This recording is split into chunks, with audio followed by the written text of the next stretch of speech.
We are live in 5, 4, 3, 2, 1.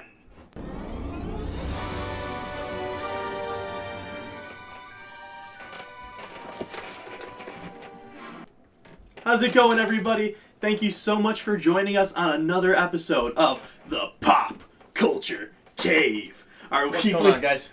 I loved how you were in our weekly Friday podcast. I'm your host, Zach Hendricks, as always, joined by Tyler Babb. What's going on, guys? Not as always, missing our other co-host, Martin De La Garza. He had to work today, but we're here. We're making it happen. Yep. We got your backs. We got the topics today. Yep. Martin had to cover a shift, so he couldn't be here, but he'll be on the next one. And the cave, as you know, is the place where we go over all things pop culture. And with that said, yes. Tyler, run us through that list. So today we are going to obviously talk about Spider-Man Far From Home. It's crushing box office records, and we're going to speculate. There will be a spoiler-filled discussion on Spider-Man, so if you want to not know or if you haven't seen it, just giving you a heads up, there will be spoilers. We are going to be speculating about the future of the MCU, and the end credit scenes were some of the biggest end credit scenes that Marvel's ever had. Oh my goodness. So we will talk about that. We'll also be talking about The Flash. It's potentially got a new director attached to it, so we're going to be talking about that. And then we are also going to be talking about Sandman, Ariel, Disney live action Ariel has been cast. We'll talk about that. And then we'll talk about The Witcher and the photos that were released for the new Netflix series. And then more Netflix talk, because Netflix has other shows they're coming. And Stranger Things, of course, we'll bring that up and talk about that. I've seen a couple episodes, so... but that's basically the rundown for today. Yeah? Yeah. So, I guess we can kick it off with Spider-Man. Spider-Man. So, the first thing I want to say... Oh my goodness! Spider-Man Far From Home. If you have not seen it, go out and see it right away. Right away. It is so worth your money. I'm a huge Spider-Man fan. I've had that blanket that's behind you since I was like 6, I think. Well, yeah, that's from the first Sam Raimi film. So I don't think that's even from that. I think that's just... No, bro. Yeah, that's the Sam Raimi costume for sure. That's Sam Raimi. That's the first Spider-Man merchandise for sure. Okay. Guaranteed. Well, I got that when I still lived in Chicago. So I've had that for a long time. Unless you got it before the movie came out. I might have. I don't know. But it looks... I think I did because well, wait. Here, we can figure this out right now. Spider-Man speculation, not in the way we thought. What color were his eye lenses in the first one? Did they have the yellow tint then, or were they still white? They've never had yellow tint. They didn't have yellow tint. They were were white. They had but that in, gold but in look all to of them. the... Well, it depends on what lighting they use, because in the films, it was white. Like, if you're watching the movie, it's white. In a lot of the promotional material, it was like blue, and then when they hit number 2, it went to then yellow. It was gold because they did a lot of so number they did one a lot did of have blue. They did a lot of sunsetty marketing material. Okay, I was gonna say so it's different. If number ones also had like more white or more yellow or whatever, then that is not from number 1. But we'll never know. Just kidding. I'll let you guys know next podcast. I'll check the little writing on the bottom. Check the little thing. But that is not the Spider-Man speculation you all came here to hear. No. The Spider-Man speculation is all about Far From Home. And, yeah, I'm a huge Spider-Man fan. I know, we're just like these huge spider nerds. Yep. Or webheads. Mm-hmm. And I loved it. But also I was like, okay, as much as I say I put my bias aside, there comes a point where you have to acknowledge I'm trying my best to put my bias aside, but I'm sure I'm being biased to how much I'm putting my bias aside. Yeah. But then I saw on Twitter from like a bunch of people. I know Mason was one of the people that tweeted out. He was just like this was more hype than Endgame, and I was like, I saw that sentiment from a lot of people that were like, this movie like ramped up even more than Endgame. And I'm like, oh, maybe it's not just my spider hype. But either way, I'm not saying it is better than Endgame or it's not. But, like, the fact that people are having that discussion means you gotta see this movie. Yeah. Like... Yeah. If you are a Spider-Man fan of any kind, I think you should definitely see it. If you, for some reason, got turned off of the the Amazing Spider-Man series, or for some reason you just kind of like laid off Spider-Man, I would go check this one out. It's definitely more Spider-Man than possibly any previous Spider-Man movie has been. Yeah, I would agree with that. I know other movies have like kind of mimicked it or like had a certain take on it that's like, but still, like the Amazing Trilogy was really was grounded in reality, sort of. It was much more. The Amazing 2 movies. Gritty. Yeah, You said trilogy. I didn't say trilogy. I I said the Amazing Trilogy. Movie. Did I? 100%.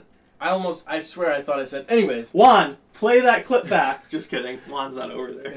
Anyways, it was a much darker take. So if that for some reason turns you off, definitely go see this because Tom Holland, I think, solidifies that he is the best Spider-Man Peter Parker combo we've ever had. And I understand we both grew up on the Tobey Maguire. Mm-hmm. Like that's our Spider-Man too. I kind of own all three of them. Technically, in my head, I'm like, look, I love all three of them. 100%. I don't know why we got to pick. It's like, yeah, I don't know, but Mysterio is a great villain. Jake Gyllenhaal does an amazing job. Like we all knew he would. I mean, as soon as they cast him as Mysterio, I was like, ooh, pretty spot on. This is going to be good. Yeah. Yeah. I was intrigued to see what he would do as Mysterio, and he did not disappoint one bit. Let's talk about. Do you want to talk about the end credit scenes? Okay, so before that, I want to talk about Mysterio a tiny bit. Okay. They did it, guys. Like, I know Tyler was just saying Jake Gyllenhaal is the perfect Mysterio, but like, forget the acting for a second, which is super important, but forget it for a second. The sequences with his illusions and with him, it was just brilliant. Mm-hmm. It was just, I got a text from Austin, and he was like, that scene before he got hit by the train was just insane. That's probably my favorite scene in the whole movie. That's my favorite Spider-Man scene, maybe. Mm-hmm. Okay, this might not be. But that's what I've been waiting to see since I was a child. Right. And I just love so much how the internet got in this whole, like,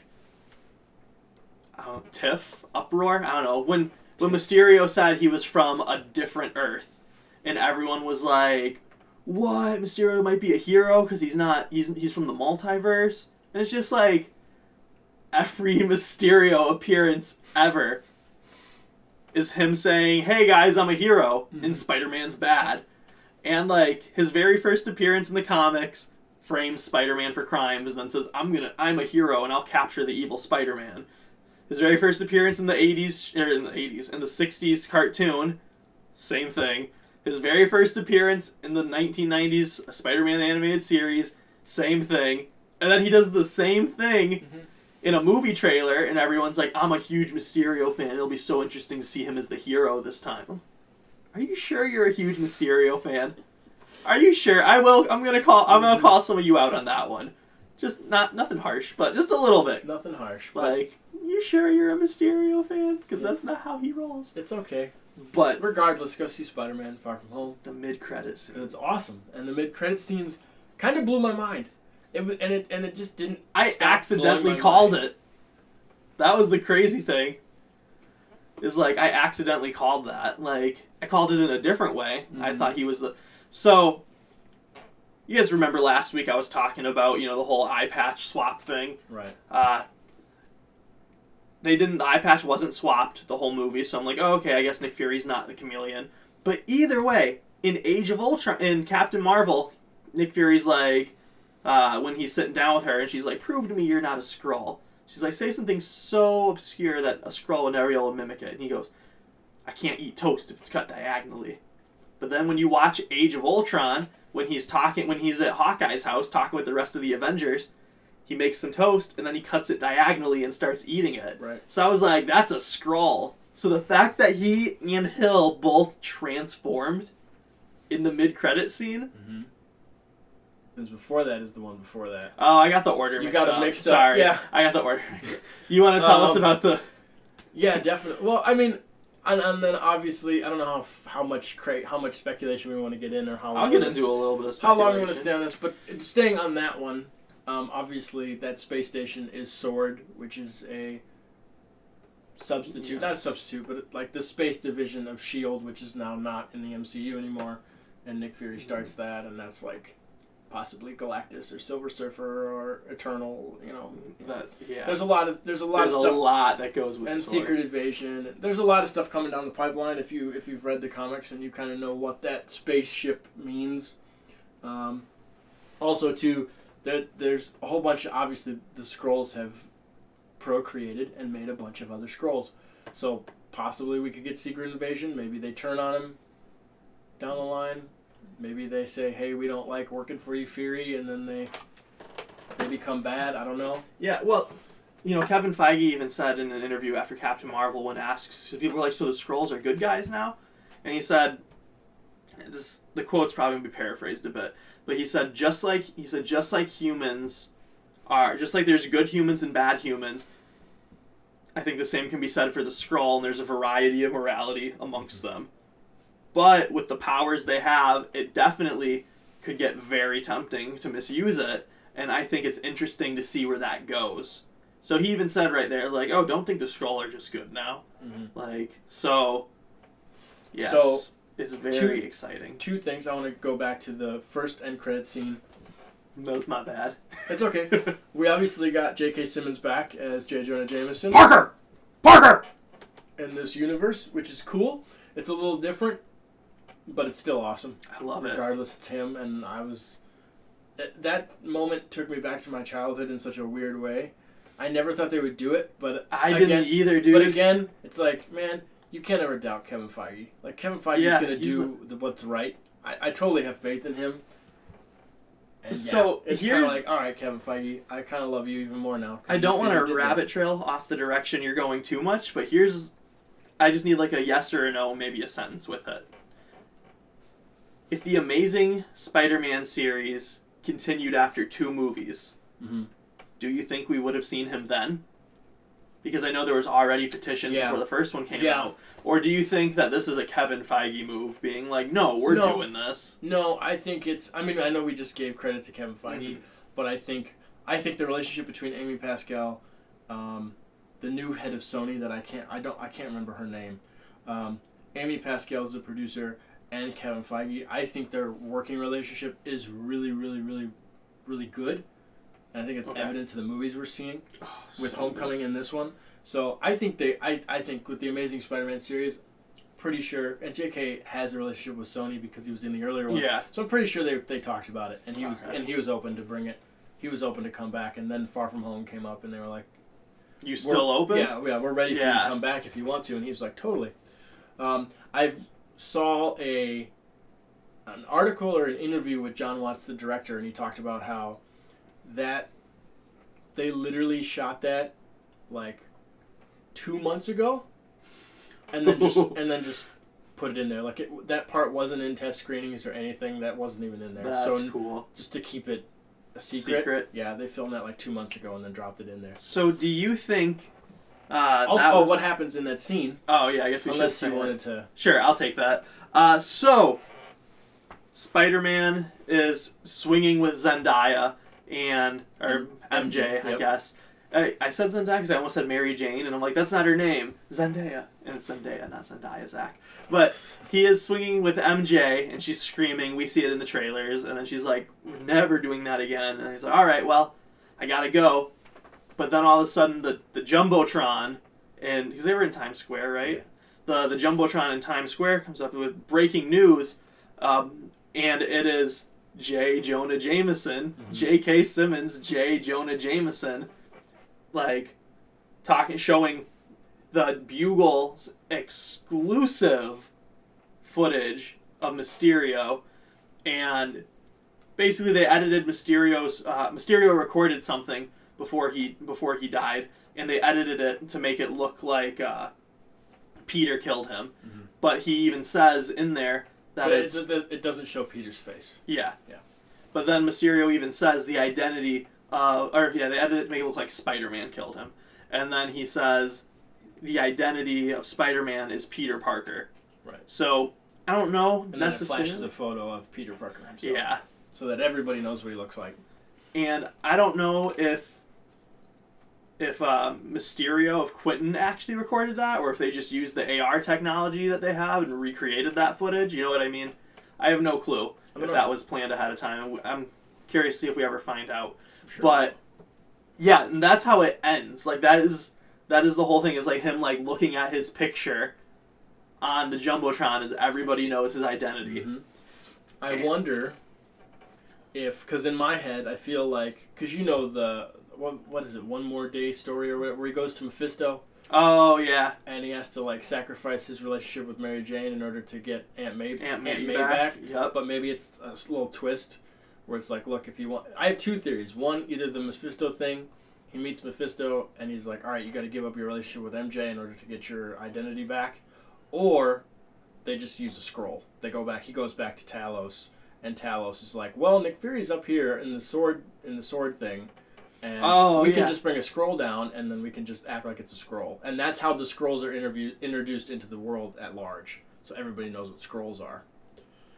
Yeah, I could see that. The only thing is then that would make all the scrolls look evil, so I don't know if they would agree to do that. But maybe that's what they want to do.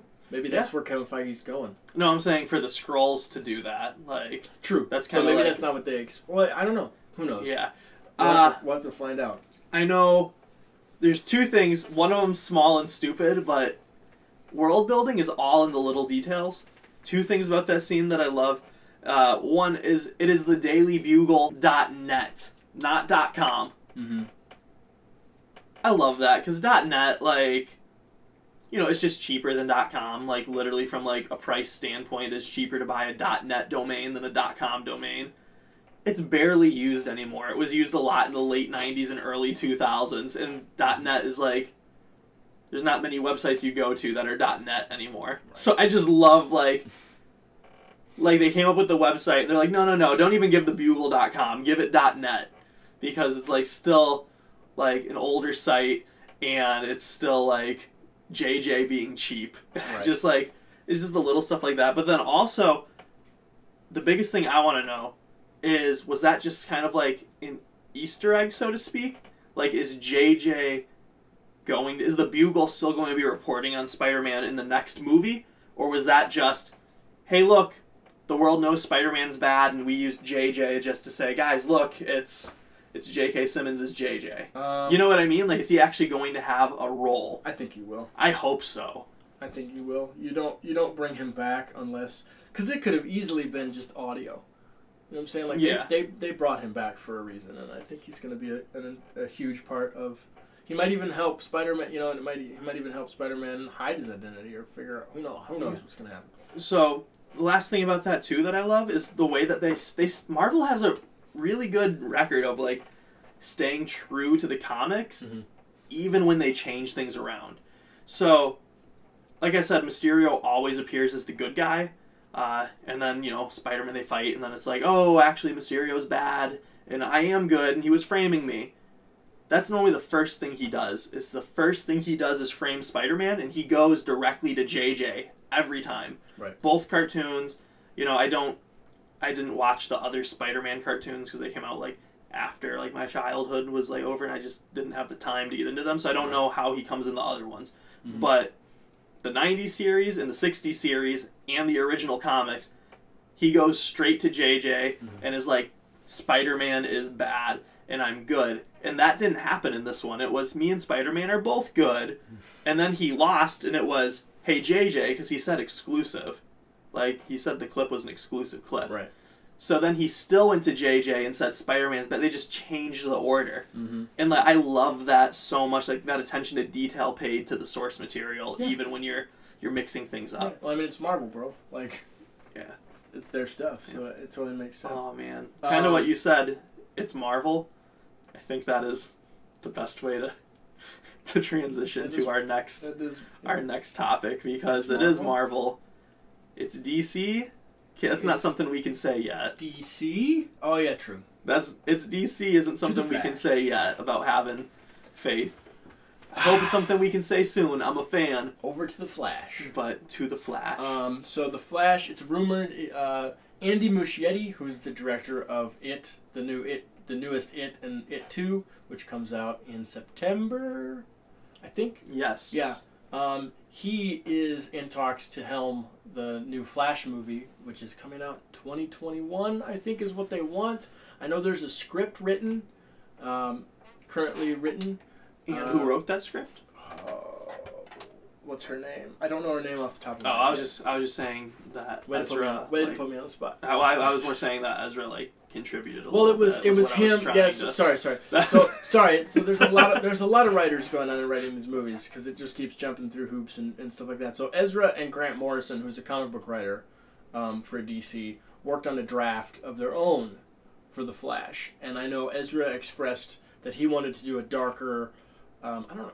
A lot of people online are saying a horror take to The Flash, but I don't necessarily know if that's what they want to do. Obviously, none of us are in the room, and I haven't read the script, so I don't know, and I don't talk to Ezra Miller on a daily basis. So I don't know. But everyone's saying, it's a monthly basis. It's a more horror thing. And so that's why they've now tapped Andy Muschietti to possibly come on and direct it. So I don't know what Zach's doing over there. I was just double checking that our audio levels were good. Oh, thank you. Yes. And so, yeah, that's pretty much the news. I can read a little bit of the article to see what else they say. Jeff Johns is involved too, I thought. Yeah. Yes. Jeff Johns is technically the head of the DC live action. He's supposed to be like their Kevin Feige right now. It's kind of weird because he hasn't done too much lately. So I thought he was kind of done with that. He's a comic writer. He is the reason we have DC Rebirth, which is the entire DC line right now of comics. And they're generally praised, so having Jeff Johns involved is very, very exciting to me. Did you find what you wanted? Yeah. Okay. So there was the third writer on here who the Hollywood Reporter reports that Warner Brothers is very keen to get Ezra Miller, Andy Muschietti, and Christina Hodson. Christina Hodson is the lady that wrote Bumblebee, and then she wrote the Birds of Prey script for Warner Brothers, and apparently they love what she's doing, so they're going to bring her on to The Flash with Andy and Ezra. Yeah. So it's so interesting with DC. And I kind of want to use The Flash as a vehicle to speculate. And John Francis Daly and Jonathan Goldstein, they want to also get them on board. They helped co-write Spider-Man: Homecoming. I was about to say, didn't Goldstein help with Homecoming? Mm-hmm. That is very exciting. So, I kind of want to use this Flash to transition, not even transition, but I want to use it to talk about the DC universe as a whole and give a little speculation because I love more DC movies than most people. Just want to say that really quick. Like, a lot of the general public wants to hate on the whole universe. I love the majority of the DC movies. Even Suicide Squad. I know, just like Spider-Man 3, I know Spider-Man 3 wasn't that good, but I still love it. Mm. It's kind of how I feel with Suicide Squad. I don't like the third act. I still love it. So, this is not coming as, a attack on DC, but we just have to acknowledge that there's some missteps. Mm-hmm.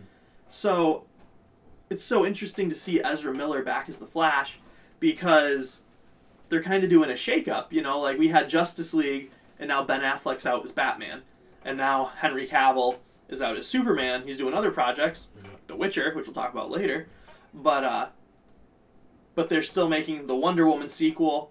They're supposedly trying to work on another Aquaman, with Momoa. I thought that was a go.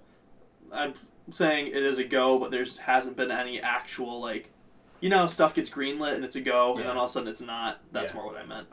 But, so, we have the same Wonder Woman, the same Aquaman, 90%, and it's okay, so they're bringing the Flash in, too, now. Or the same Flash, I mean. Mm-hmm. So, are these guys... Because the Flash movie was originally going to be called Flashpoint, mm-hmm. which is this huge event in the comics, and it's all this cross-dimensional stuff going on in Flashpoint, just to keep it as simplified as possible. So all these different universes, different versions of everybody, and that was what it was originally going to be called. Mm-hmm. But now, it's not called that anymore, but we're getting a different version of Batman, and a different version of the Joker, and a different version of Superman. Mm-hmm. So it's so wait, there are other universes, Flash isn't pointing on that, so he's probably not going to be the same guy. Oh wait, psych! It is still Ezra Miller. It's like, where do you think they're going? I think there was a rumor. I forget. I read this either earlier in the week or last week that they're setting up. So like the Joker is a standalone movie, and like that's just not an anomaly, but that's its own thing. Mm-hmm. And then Batman is gonna have his own universe. So like Birds of Prey, Harley Quinn, or not? Sorry, the Harley Quinn thing is a completely different thing. So Batman's got his own universe that they're building out with Robert Pattinson and the Birds of Prey. Then you have Wonder Woman, Flash, Aquaman are in another separate universe. And together. Shazam, is he with them? I don't know where Shazam fits in. Okay. I don't think the article. Poor Shazam. Shazam just kind of doesn't get mentioned in anything, I don't think, anymore, which is a bummer. I really hope we get a sequel. But so yeah, Aquaman, Wonder Woman, and Flash are in their own universe.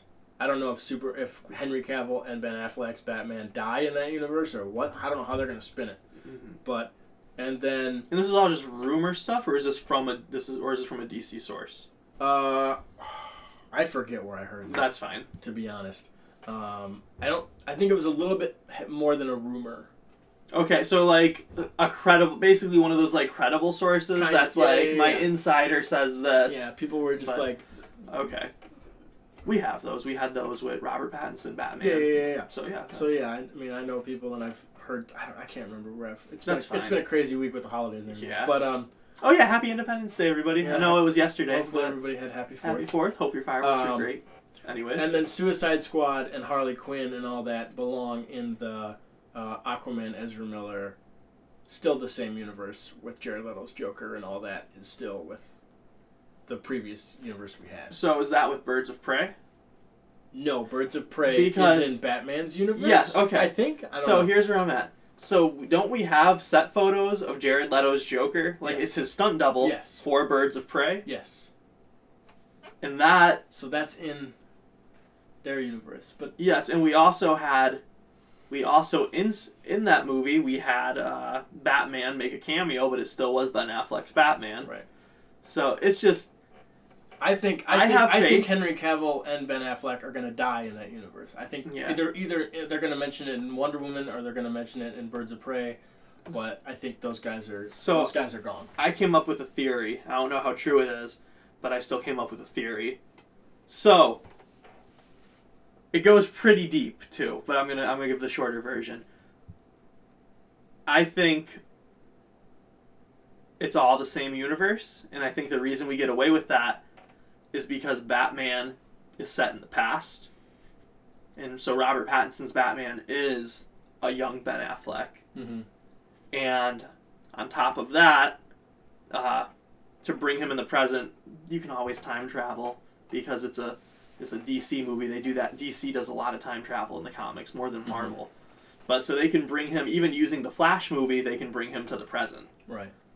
I think it's, people have stopped speculating about Batman, Superman since it kind of went to a dead end, and the same with Justice League. Mm-hmm. But we do know that the Joker's origin story in Suicide Squad was fabricated.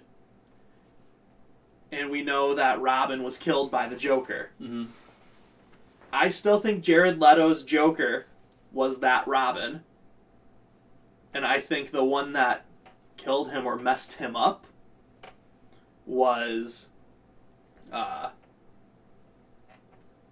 Joaquin Phoenix's Joker. Got it. So I think they can tie it all together if they go that route. That's a young Batman, but that's still Ben Affleck's Batman. It's just he's younger. That Joaquin Phoenix's Joker is the original, and he's the one who kills Robin, and changes him into Joker, which is a comic story also. Right. Like, that is Batman Beyond movie did that, but I think JJ is going to step up. We talked about JJ on the last podcast, and I think JJ is going to become the Kevin Feige of DC, and he's going to tie all that together. But so that is my personal theory. What a weird way to get all that, but it works. Happen. It works. It does work. That's the craziest part. I feel like DC kind of if they're smart, they can make that work. but like I don't know. I feel like they kind of just fell into that. Like, was that their original plan? I don't know. No, we know it wasn't because Zack Snyder just released a new photo of Darkseid that was supposed to be in Justice League. So, yes, that's really all we need to say about DC. Oh, Shazam deleted scenes, because the deleted scenes surfacing online. Mm-hmm. One of them foreshadows Black Adam. It's pretty cool. And then The Rock even gave a statement saying that he knows Black Adam. He's been so busy that Black Adam's being pushed back, but he's been focusing on it for 10 years. Right. And he is dedicating the whole next year to getting this movie done. Nice. So Black Adam is, according to The Rock, moving forward. Nice. I think that's all the DC news. Yeah, I think that's pretty much all the DC news. Now we'll move to the Sandman. I have to speculate about Marvel and DC. I'm so happy. I am in my element, guys. That's Sandman. Mr. Sandman. So Sandman is a Neil Gaiman property, the author, and it's coming to Netflix. So Netflix is going to be a Netflix series. Doing the most. Netflix has to do the most with all the competition they're about to have. Yeah. So I don't blame them. So yeah, it's an official adaptation of Neil Gaiman's comic book series, The Sandman. It's coming to Netflix. I don't think we have a date yet. I think we just had the announcement, and then Neil Gaiman gave us a little extra details. But for sure. The official log line to the Sandman is... Logline. We just learned about those on This Week in Film School. Logline, yes. Shameless plug. Go check out This Week in Film School's episode, which is on the channel, where we talk about pitching, and then also we kind of talk about log lines in the pitch episode. Yes. So it's a fun episode. We're already using what we learned. I think that's awesome. It's a fun stuff. But so this is the official log line, which is a longer log line than what we usually talk about. Normally it's like a sentence, but this is kind of longer. A rich blend of myth and dark fantasy in which contemporary fiction, historical drama, and legend are seamlessly interwoven. The Sandman follows the people and places affected by Morpheus, the Dream King, as he mends the cosmic and human mistakes he's made during his vast existence. So, very interesting. Yeah. And really quick, before we get back to Sandman, I just want to say, I've been peeking a little bit, and it said for a while now, 4 people are watching. I have no clue who you guys are, so say hello, so we can say hello back to you. Hello, 4 people. But, yes, it is interesting. Thank you for being here. Yes, thank you guys so much. Subscribe if you have not. Yes, subscribe if you have not. Buttons everywhere. Subscribe. Subscribe. For the Sandman, we got you. But yeah, I honestly have not read The Sandman or know much about The Sandman other than what this synopsis gave, but it sounds pretty cool. Yeah. I know. It's kind of cool, too, like, when you haven't read something, and, like, you can tell from the news, though, that it's still a big IP. Because there's not, not to be like, oh, we know everything. But, like, we know most pop culture stuff. That's why we're having a pop culture podcast. Mm-hmm. So it's pretty cool when, like, you can tell it's a big IP from the news. If Sandman was tiny, I wouldn't have seen this all over my Facebook. Right. But I saw it all over my Facebook. Mm-hmm. So I'm really interested, like, I've been trying to decide. I'm like, do I read it? Or do I just, like, go in not knowing anything to the Netflix series? Mm-hmm. And that's something I'm going to be battling with before it comes out. I'll probably, like, read some brief synopsises, you know what I mean? Just to, like, familiarize myself. Yeah. But it's kind of cool to experience something and not know where it's going. Yeah. Because even, like, Far From Home, like, we didn't see that movie until we saw it. But we still knew where it was going to an extent. You know what I mean? Yeah. Like, so it's kind of cool having no idea and coming in blank. Yeah. I kind of want to experience Sandman the way that Netflix wants to present it. I think that'd be really cool. Especially, too, like, I'm a visual... Like, I like to read, but I'm not an avid reader, necessarily. I'm much more of a visual person. Yeah. So I want it to be presented to me visually. In a story. Yeah, on the screen. I think that's how I prefer to digest things. Yeah, so. a lot of people say the movie will never be as good as the book. 9 out of 10 times, I like the movie better than the book. So yeah, I'm with you on that. That's all subjective. I did hear. Now, since we're on the Netflix thing, I heard And this was from John Campea. He reported this. We not reported it, but talked about it on his shows. That Netflix is cutting their budgets to... That makes sense. Cutting their budgets to new productions. So you know how like Netflix got into a mode where they're spending tons and tons of money on almost anything that came through their door. Yeah. They're not doing that anymore because... There's so many now. They can't... Well, there's so many, but they can't afford it. Yeah. Like, they make money... The way Netflix makes money is subscribers. Mm-hmm. They don't make money with views. They make money of subscribers. And at some point, that's going to cap. That's going to top out. Yeah, we're going to see ads on Netflix soon. At some point, that's going to tap out. Yeah, so they have to... obviously, they're big shows they're pouring a lot of money into. Mm-hmm. But they borrow all that money. John Campea pointed out where it's like, you know, you borrow billions of dollars, but then you're... Basically, they're bringing more money in to make these shows than they are actually getting. Generating. Than they are actually generating the money. So... Netflix gets subsidized a decent amount, too, which helps them. Yeah, you can't keep that going forever, so... Well, yeah, it's interesting, too, because a lot of people are looking at this like a surprise, but, like, a lot of their shows keep going. We're getting Altered Carbon Season 2 with Anthony Mackie, mm-hmm. you know? So it's like... If you keep starting all these shows with $100 million budgets, the number's going to grow because your other shows are going to have season 2, and it's really weird if you go from a $100 million budget to a $20 million budget. Yeah. Like that quality drop. That quality drop would make everybody be like, what in the world is this? Mm-hmm. So it just like it makes sense like when you think about it that way too. Like, you know, don't even like the subscriber thing, even if they were growing, you know, and like I think they are growing, but they're not growing rapidly enough to keep up. I was gonna say, especially I mean when Disney comes on the scene, when Disney pops off in November, I mean I don't know, and I fear for, and we can talk about Stranger Things a little bit too, but I fear for that show. It's like, is Netflix gonna milk that for all it's worth now and not end it when they need to end it? I believe is it Duffer or Doofer? Duffer. Okay, I believe the Duffer brothers. Matt and Ross Duffer. I believe the Duffer brothers have control over that. So, I thought I read that somewhere. I might be wrong, but I think that they decide how many seasons there are. Kind of like Gravity Falls was the biggest Disney cartoon in years. That show had 2 seasons because Alex Hirsch, the creator of Gravity Falls, that was the agreement they had with Disney, was like he still has control of it. Mm-hmm. And that was Disney's most profitable show, and it did just end. You know, like they made the book, which I need to put that book in the back. I have my Anna got me book number 3, or journal number 3, and then she got me another book too that's got like missing episodes. So I'm really excited about that. Nice. But so I believe Stranger Things is the same. I think they have the say on how many seasons there are. Mm-hmm. So I hope so, because I don't want to see something that was intended to be 4 seasons get drawn out for 8, and then they're not good. Right.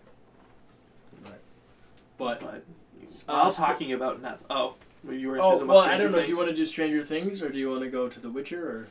Or we already talking about Stranger Things. I didn't watch any episodes. Mm-hmm. I mean, it just came out yesterday. Yeah. And I have met new family that I didn't even know I had yesterday, and it was just there's a lot of people. Seems like he's doing that every year. It's real. Straight for at least like the last 2 years, you're like, I got new family members that I've never met before. This is different than my Jew family that I just met like a few months back too. Like this isn't even the same branch of family. That's hilarious. Yeah, it's awesome. Your family just keeps growing. But I think I've watched the first 2 episodes of the 3rd season, and I love it. Again, it's only the first 2 episodes, so we haven't even gotten to like the meat and potatoes of like. Because realistically, these Stranger Things seasons really, really, really ramp up. You're laughing at me, I don't know why.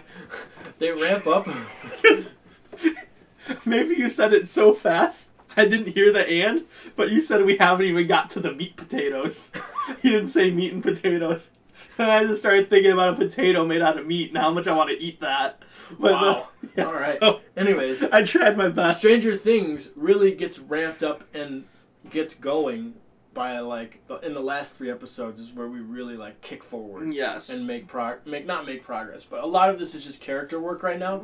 So, but honestly, being reintroduced to these characters after has it been 2 years? I think it's 2 years. It's been a long time. Wow. So yeah, after being reintroduced to these characters after 2 years, it's pretty cool. They've all grown.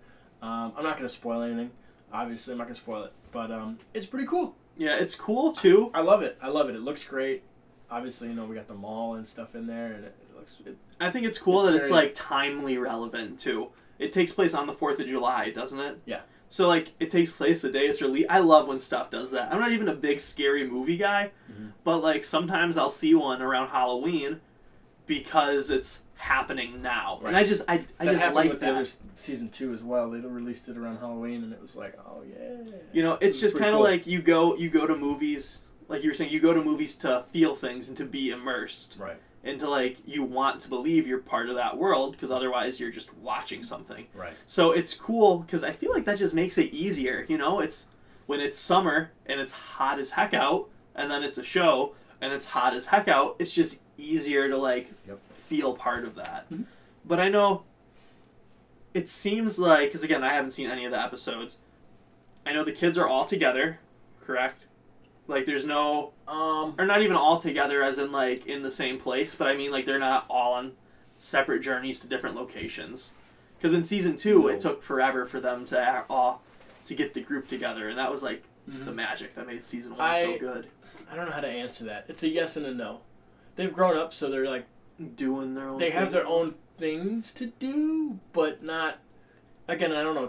I'm only 2 episodes in, so just tell me. And from the trailer it looks like they all do come back together to do the final battle or whatever. Tell me this. I don't even think this is a spoiler, and if it is, I don't care because this is what the audience is here for too, and the Stranger Things audience, I mean. Mm-hmm. Dustin and Steve, are they still a dynamic duo? Of course. Yes. Of course. Like, right now they are. Yes, that's what I was... By episode 2. Yes, that was my question. They're like dynamic duoing in episode 2. That's awesome. Yeah, man, Steve is such a good character. Like, dude, I'm not going to spoil anything, but the way he's introduced and the line that is spoken when he gets introduced is pretty awesome. And it was like, okay, yeah. And I'm excited. I'm probably going to watch him tonight. Well, yeah, what they did with his character is really cool in terms of how he's kind of I don't want to, I'm not going to say anything. But yeah, the nanny is what they were all calling him in the second season. Yeah. They lean into that a little bit more, and it's pretty sweet. Okay, I know Stranger Things wasn't even one of our. So it's not if you guys have followed the podcast, you kind of started to realize like we have like our 5 graphics and like our 5 main topics, but then we still have other things we talk about. We just want to give them. They're just the ones we decided to give less time. Right. I know we didn't make a graphic for Stranger Things because we weren't going to talk about it too much. I do want to say one more thing because it is special, and I love it. And we're in this conversation. I just love how, because a lot of people don't do this. A lot of people don't take their plan and then change it when they realize on screen it is translating to something different and something better. Right. Steve was supposed to be the irredeemable bad guy. And then the Duffer Brothers saw, like, oh, wow. Like, this dude's got charisma, and, like, his interactions with everyone, like, it'd be cool to see him lean into this. Mm-hmm. And they changed the character according to the way that the actor would play him best, and they let the show grow with that. Right. But I think that's huge when shows. I think that's huge when shows do that, and they let shoes with the meat potato. They let these actors fill in their shoes, but these actors fill in their shoes. Well, I don't know. That's a goofy thing. So what I was trying to be smooth because I accidentally said shoes, and I was like, just pretend you had a statement because there's big shoes to fill. Right. So I was like, but then I came out of my mouth, and I'm like, I'm not going to get away with that. But no, that was the last thing I wanted to say about Stranger Things. Nice. But the other Netflix news we have would be The Witcher. The Witcher. Oh my goodness. The Witcher. I know nothing about The Witcher. Really, so, to be honest. You would like the game. You would like the game a lot, I think. Well, do you get frustrated when you die in games? No. Okay. Then I you would don't like... like first person. I can't. First person, So... that frustrates me. The fact that, like, I feel like I'm restricted. I feel like I can't see the world. I don't know what it is No, I feel you. about it, but I'm just like, what, this view? I don't know. I guess for me, like, I'm a human, right? I'm a human, right? So I see the world in first person. When I play games, I want to see the character. And most of the time it's like, ooh, create this fancy character. And you're like, awesome. I spent all this time creating this character, and then now I can't even see the character I made. I hate that. Well, The Witcher is that. a third person. Is a third person game. Awesome. So, Sold. do you know as far as games go, do you know the difference between first person and third person perspective for gaming? Yes. Okay, cool. So I want you to get it. Yes. But yeah. But Witcher, that's 2015. Oh my gosh, that was already so long ago. Witcher 3 was just like, it was like the biggest game of 2015. Mm-hmm. It was huge. It was everywhere because like the whole series was good, but the third one, gameplay, story, graphical improvements, and just like the sheer size of the game, like it's a masterpiece. Like the cinematic scenes are phenomenal, and I know they're based on books, but again, I didn't read the books. I'm a gamer, if you guys can't tell from my giant Nintendo 64 blanket and collectible Nintendo World Championship shirts back there on the end of the couch, and 2 boxes, not one, 2 boxes of Mario cereal. You couldn't tell. I was gonna point out the star, but you're blocking it. So. Oh, it's all. Oh, sorry. Yeah, the star's over the here. The Power Star. But anyways, do we see it? There? Yeah, we can see it. Yep, cool. But no, I'm a huge gamer, so I'm excited. I know it's based off. I know The Witcher's based off books, and I know the Netflix show is going to be based off the books. Mm-hmm. But in my head, it's, oh cool, this is a video game movie. Right. Like, I know they're based on books, but I don't care. Like, it's a video game movie as far as I'm concerned. And The Witcher's coming to Netflix. I don't know if we clarified that. Yes. Okay, we did. They released some new promo photos. Henry Cavill. Superman.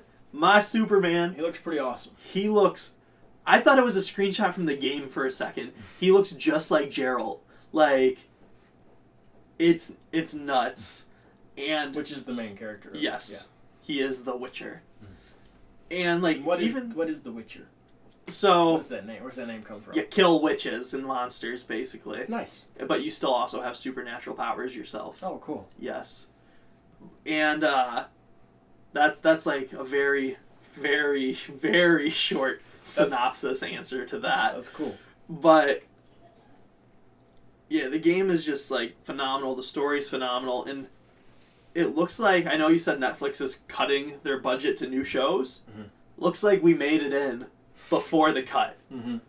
And people, just from the images, like just from the costume, you can tell like they didn't need that many like metal I don't know what to call it, like metal beads, metal buttons. I don't know what you're talking about. In the back of his costume, there's all sorts of like, in the back of his jacket, there's like all sorts of metal things.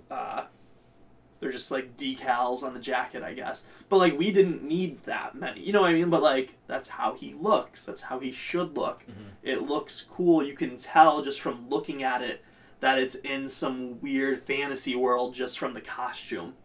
Just from the back of the costume. And like, people are already, like, one of the articles I saw said Netflix is moving on. Netflix is moving forward with its own Game of Thrones. Like, talking about The Witcher. Like, that's cool. It looks like that's, like, what they're going for, is, like, their own Game of Thrones, you know? So, I'm so excited. I love Henry Cavill, too. Right. I think he doesn't get the best rap as Superman. I think he did an awesome job doing what he was told, which is something people don't understand. But he was doing what he was told. I think he did an awesome job. He killed it in Mission Impossible. Like, I am just excited to see him as Geralt. I thought the image of him came from the game. I thought it was like a game render, and I was like, holy cow, that's Henry Cavill. But yeah, those are that is the Netflix news. Mm-hmm. I think that'll be another series where, just like the Sandman, where I won't play the game until maybe after I see the series, and then I'll be like, introduced me to this series. So through it might not Netflix. even it might take place before any of the games do. Oh. Because in the games he's definitely older Mhm. than Henry Cavill is. But like I know in the books like he's a pretty big womanizer as he's younger. Mm. And he's got the scruff. Like his facial hair is different in this than it is in the game. Right. But according to the books, how Henry Cavill currently looks is like how he looks when he's younger. Huh. So, very interested, very excited, and very hyped. For sure. But should we finish this podcast up with the last topic? Yeah, with our arguably biggest topic as far as news Ba-boom. goes. Bada bow, bada boom, bada bow. So Disney has found their live action Ariel. Oh.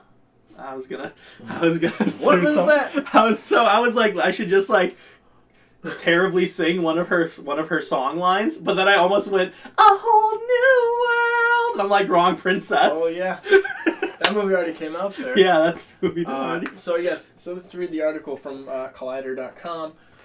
So they've casted Haley Bailey, I've never heard of this. When I first lady. saw her name, I thought people were joking that they casted Halle Berry, and I was like, "What?" And then I read it closer, and I was like, "Oh, okay." Like I thought that was people like doing some sort of prejudice. You know, I thought people were being prejudiced because of her skin tone, comparing it to like if Halle Berry was the Little Mermaid. And I was like, "Wait, what?" I'm like, "Oh, Haley Bailey." Okay, I'm like, this wasn't just a really bad joke. Yep. She's she's in a singing duo, Chloe x Haley.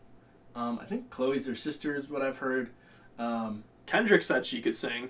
Yeah, Kendrick was talking her up. I guess Beyonce's she's part of Beyonce's troupe or whatever. Yeah. Yeah, Beyonce co-signed her or something like that. So that's cool. I wonder if Beyonce had anything to do with that since she's in The sure. Lion King. I'm sure, bro. It's all connected. Yeah. Bro. They all talk. I'm sure Disney. I'm sure Bob Iger or some producer or maybe well, I'm about to read more here, but so Lin-Manuel Miranda, who wrote obviously Hamilton and starred in Hamilton and did the music for Mary Poppins. He was in Mary Poppins. Yeah, they all talk, dude. They're all in the same family.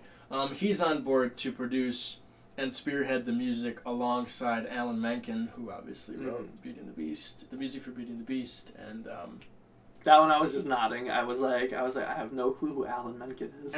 I was just like, nod. no, Alan Menken. Just smile and wave, boys. Smile and wave. In the director's chair, so we have Chicago, the musical, Chicago, but the movie, Chicago and Into the Woods filmmaker Rob Marshall. I do know that. He will be directing, and he also directed Pirates of the Caribbean on Stranger Tides. But most recently, directed Lin-Manuel Miranda in Mary Poppins Returns, which I have not seen that movie. It's good. I haven't read the book again. That's the theme of the podcast. We should just change our title to haven't read the book. I haven't read the movie. The Mary Poppins book, so I don't know if it's accurate because I'm like, Mary Poppins is all I'm going to say about it because we're talking about this right now. But, you know, if we're talking about the same directors, it is kind of relevant since they're both musicals and Disney properties. I haven't read the books, so because of that, I don't know if a flaming car chase is in the Mary Poppins books, but as someone who's only seen the movie, having a flaming car chase in Mary Poppins Returns felt very strange to me. But yeah, so the movies will feature the original songs from the 1989 animated film, as well as new songs from Menken and Miranda. So it will be a musical. Release date is don't really see a release date here in this article. It's definitely coming later, and I know probably like 2021 or something like that. I know we mentioned, or 2022 possibly. We mentioned last week Melissa McCarthy being in talks for Ursula. Yes, that's still just talks right now, right? Yes. Okay, because I knew, but all these castings have happened. Awkwafina is Scuttle. That little boy is Flounder. Yeah, Jacob. Wow, not Draco Malfoy. Jacob Tremblay, who is in. Oh my goodness. I'm spacing. Hey, I called him that little boy, so you're already ahead of me. That one movie with Ethan Hawke as his father. But anyways, so yeah, I've heard Kendrick is my only source of like straight knowledge on this chick. He did flip out though. He was like, "She can sing. She's so good." So yeah, she's probably gonna be really good because I have not yet heard Kendrick tell me that somebody can sing or that a song is good, and then I listen to it and I'm like, what is this? So yeah, Kendrick's an authority on the scene.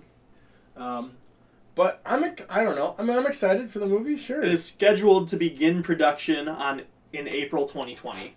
So 2020. if that's when production's beginning, we're gonna have a while. It'll be 2021 at the earliest. Probably summer 2021. Yeah. I could see that. Because then it would give them a year and a couple months for sure. They did release what? They did release Beauty and the Beast around Christmas time, though, didn't they? No, that was in March. Oh, I'm way off. But yeah, man. I think that's all the topics we have today. Yeah. So. There was something else I was going to say about Little Mermaid, though, before we signed off. Wonder what that is. I don't remember. Oh, yeah. Were you gonna well, say there's still... So this is Disney's Little Mermaid. Yes, yes. So I'm very interested because there is it Fox? No. Who's making the other Little Mermaid? Universal. Universal? Universal is also making a Little Mermaid. They cast, who's, the one girl's officially cast as Ariel, right? I don't know much about the Universal one. Okay. So. Well, it just reminds me a lot of when two Jungle Books were in production at the same time. Right. Because Andy Serkis's Mowgli, which was originally titled Jungle Book Origins, was in production... Was that before Disney's Jungle Book? Oh, yeah. Yeah. So Mowgli was in production before Disney's Jungle Book, and so they announced or that... around the same time. And that one was Fox. That was, like, producing that originally. Yes. So... That's like our original. So years ago, me and Tyler like tried to do this when we were still kids, man. And I mean, fresh out of high school, that's a kid to me. Well, But I was out of high school for a little bit, but oh yeah, well I was a kid. At least 5 years out of high school, 4 or 5 years out of high school, but still. But me and Tyler were like, let's try to do like a news show, the Real Talk Network, and you can find our old stuff, and some of it's really good, and some of it's pretty rough.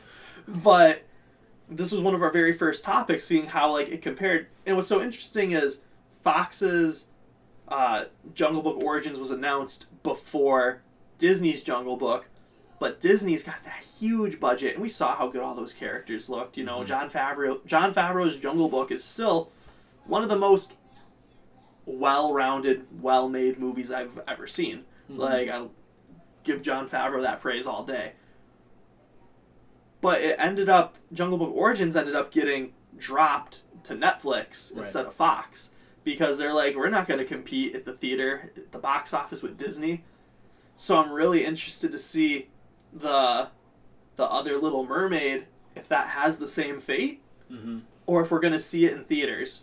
Because it was, 2 years after? Because Mowgli came out this year. So... That wasn't this year. That was 2018. It was the very end of 2018. But you get Mowgli. Okay, yes, Mowgli had recently come out. Yes. Within a year. There we go. Within this last year, it had come out. Yes. When did Jungle Book come out? 2015.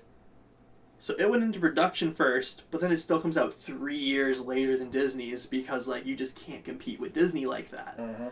So that was one thing I wanted to say. I'm very curious about Universal's Little Mermaid.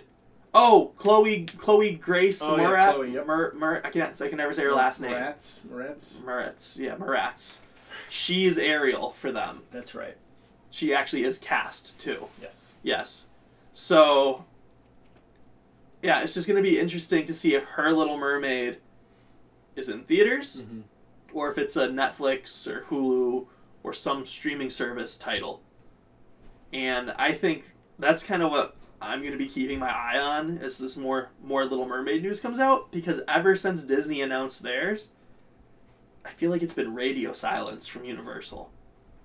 Which is exactly what happened with Jungle Book Origins, which became Mowgli. Yep. So you don't mess with Disney. Yeah.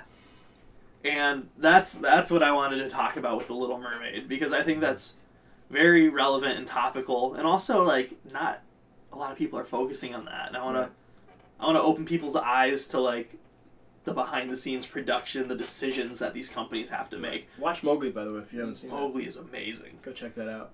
But yeah, I think that just about wraps it up. The actor that plays Mowgli in that movie is incredible.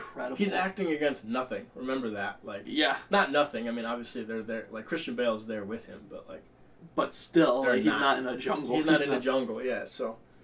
It's okay. What? Shot, but we can review that movie on its own in some other video. Any big releases coming out next week, or before our next podcast? Before we see you guys again? I don't think so. I think the next... When's Lion King come out? Lion King's like the 20-something, isn't it? The 20-something? 20-something. After the 20th. The 20-something. The 20... That's awesome. That's a real number. Something. The meat potato and the 20-something. Yep. That's, great. It's the approximate. It's the 20-something. All right. But I think... Yeah. I don't think anything big until Lion King. No. I start school next week. Yep. That's exciting. It's exciting. We start film 2, so it's a big film. It's like 10-minute short film we're doing. We got to crew it up. I'm going to be the editor on it, so I'm excited to work with my team. Shout out to my team if you're watching. Clearly going to be involved in part of the team in some sort of capacity. I would love to bring you. We got to have crew and stuff. But hi team, if you're out there, if you're watching, how you doing? Can't wait to see you on Monday. And this is off in the future, but if there are ever any film dates where like you guys will know, because we'll know ahead of time. So we will be keeping you guys updated. This is going to stay a Friday thing. This is going to stay Fridays at 11. Yep. So we will keep you guys posted and say, hey, we're making a movie today, or we're making a movie next week. So it's going to be... You'll know weeks. You'll know weeks ahead of time. You'll know a month in advance for sure. Yeah, so it'll be like, we're going to do the podcast on Thursday night or on Wednesday night or whatever. You're always going to have the heads up when it's changing. Yep. And then also, too, if we're on a set, you're still going to see behind-the-scenes footage. Of course. So we'll have something for you on Fridays. Yeah. But yeah, I think you're right. I think that just about wraps it up. Of course, thank you so much for joining us. Thank you for joining us. And I want to say, subscribe, of course, all that usual stuff. Subscribe. Let us know in the comments what you want us to talk about. Do you want us to go more in-depth on these topics? Are our rabbit trails too long for you? Do you want more strict film information about the productions? I think we have that one covered pretty well. Yeah, that's kind of what we lean into for sure. Like, let us know what you like, what you dislike, but don't yell it. Don't yell it. Let us know what you like, what you dislike, but also like the video. Yes. And of course, in the description you can find our Patreon, because this is not the only thing we do. We have all sorts of stuff. We talked about how Film School came out earlier this week, like we have all sorts of shows. So check out our other shows, subscribe for everything, do up the Patreon if that's your thing. If not, just show us love in the comments. Yes. And tell your friends. Yes. Thank you guys so much. Thank you for joining us, fellow Young Cavs. We are signing out. Stay awesome.